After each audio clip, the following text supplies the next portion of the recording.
கோலி talk Kollywood news. Karthi ஜோடியா நயன்தாரா. மெட்ராஸ் படம் மூலம் மீண்டும் வெற்றி பாதைக்கு திரும்பியிருக்கும் கார்த்தி இப்போ கொம்பன்ற படத்துல நடிச்சிட்டு இருக்காரு.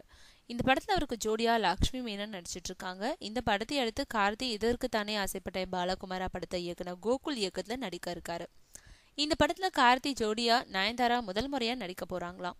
நயன்தாரா இப்போ கார்த்தியோட அண்ணன் சூர்யாவோட மாஸ் படத்துல நடிச்சிட்டு இருக்காங்கன்றது குறிப்பிடத்தக்கது. பாஸ் என்கிற பாஸ்கரன் படத்துக்கு அப்புறம் 3 வருடங்களா தமிழ் சினிமாவில் நடிக்காமலே இருந்தாங்க நயன்தாரா. கடந்த வருடம் வெளிவந்த ராஜாராணி படத்தின் மூலம் மீண்டும் ரீஎன்ட்ரி ஆனவங்க இப்போ மாஸ், தனியொருவன், இது நம்ம ஆளு, நண்பேண்டா ஆகிய படங்கள்ல நடிச்சிட்டு இருக்காங்க.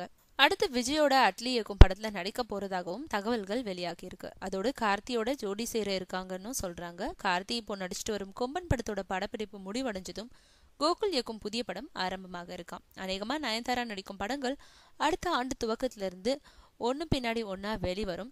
2015 ஆண்டுலயும் அவங்க தான் தமிழ்ல முன்னணி நடிகையா இருக்க போறாங்க.